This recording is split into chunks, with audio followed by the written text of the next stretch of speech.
Hello दोस्तों, मेरे YouTube channel A1 maths by Anil sir में आपका स्वागत है।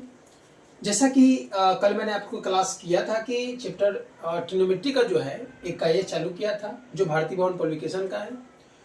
उसके आगे हम लोग आज शुरू करेंगे क्लास। कल 1 नंबर क्वेश्चन हो चुका था, ये सामने आपके सामने 2 नंबर क्वेश्चन लिखा हुआ है।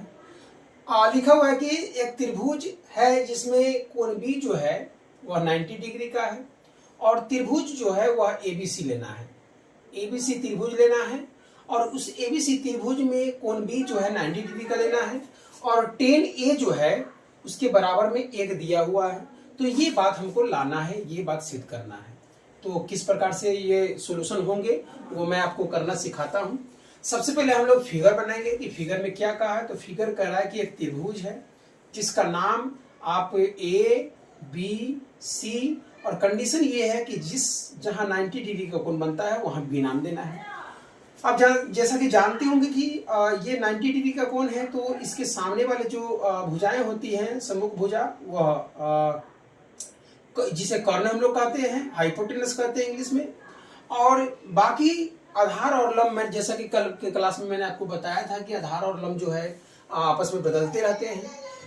तो हम ये रेशियो देखते हैं, ये जो अनुपात दिया है इस अनुपात पर थोड़ा गौर करें तो आपको पता चलेगा कि यह अनुपात जो दिया है वह दिया है tan A बराबर दिया है 1। और इस अनुपात को हम लोग कैसे समझ पाएंगे, क्योंकि कल मैंने आपको फॉर्मूला बताया था कि tan जो है सो ट्रिग्नोमेट्रिकल रेशियो है और A जो है सो एंगल है।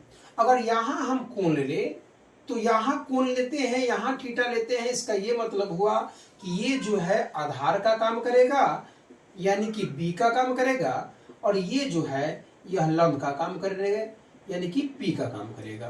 तो यहाँ से हम ये भी समझ पाएंगे कि कल मैंने आपको बताया फॉर्मूला कि tan A का जो फॉर्मूला होता है वह होता है लंब बटा आधार। लंब बटा आधार का ये मतलब हो कि P बटा B होता है।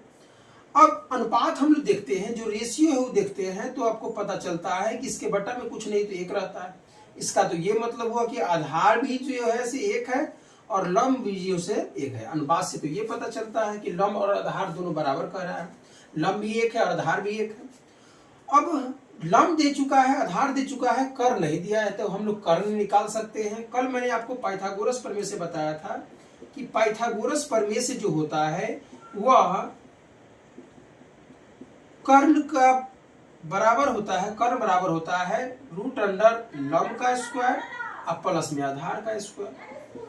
अब हम लोग देखें कि रूट अंडर लंब का स्क्वायर, लंब के बदला तो आप एक रेशियो से रख सकते हैं, अनुपात से रख सकते हैं, तो 1 का स्क्वायर हो जाएगा और आधार भी तो 1 है तो 1 का स्क्वायर हो जाएगा। 1 का स्क्वायर 1 और 1 का स्क्वायर 1 यानी कि कर्ण जो आ गया है यह कर्ण आ चुका है रूट अंडर 2। ये 2 का वर्गमूल तो लगता नहीं है, इसलिए ये हम लोग ने जान चुके हैं ये रूट 2 आ गया है। और ये हम लोग जान चुके हैं कि 1 है और ये भी जान चुके हैं कि 1 है। तो हम लोग को सिद्ध क्या करना है वो ध्यान देना बहुत जरूरी है। सिद्ध करना है, हम लोग को सिद्ध करना है कि तो हम लोग को सिद्ध करना है प्रूव दैट कि 2 sin A into cos A is equal to 1 लाना है। कल मैंने आपको बताया था कि इधर वाले भाग को हम लोग LHS और इधर वाले भाग को हम लोग RHS कहते हैं। LHS हम लोग लेके चलते हैं, तो LHS अगर हम लोग लेके चले तो LHS कह रहा है कि 2 sin A into cos A और RHS में हमको लाना है 1। अगर इसको हम बनाएं अगर सही तरीका से तो आपको पता चलेगा कि 2 गुने यानी मल्टीप्लाई और साइन का फॉर्मूला होता है, कल मैंने आपको बताया था कि साइन का जो फॉर्मूला होता है वह साइन का फॉर्मूला लंब बटा कर्ण होता है और कॉस का जो फॉर्मूला होता है वो आधार बटा कर्ण होता है। ये फॉर्मूला मैंने कल बताया था आपको। तो साइन का अगर फॉर्मूला डाले हम लोग तो डाल सकते हैं P/H और कॉस का डाल सकते हैं B/H। अगर मान हम लोग डाले तो 2 गुने P का मान हम अभी निकाल चुके हैं, P का मान यहाँ है 1 और H का मान रूट 2 है और B का भी मान जो है सो 1 है और H का मान रूट 2 है।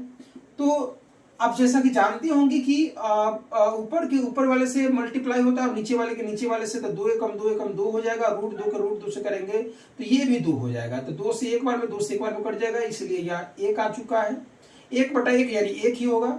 तो ये जो है RHS आ चुका है, हम लोग LHS लेके चले और RHS आ गया, इसी को हम लोग कहते हैं कि ये प्रूव हो चुका है, प्रूव हो चुका है। इसी प्रकार से हर क्वेश्चन को प्रूव हम लोग करेंगे। ये 2 नंबर क्वेश्चन था। अब इसके बाद हम लोग 3 नंबर क्वेश्चन देखने की कोशिश करते हैं।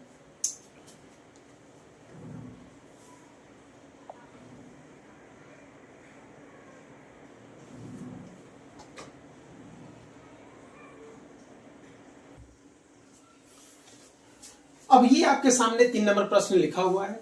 3 नंबर प्रश्न में कह रहा है कि त्रिभुज PQR में कोण P जो है सो 90 डिग्री का है और OP 7 सेंटीमीटर दे चुका है और कह रहा है कि OQ में से अगर PQ को घटाया जाए तो 1 सेंटीमीटर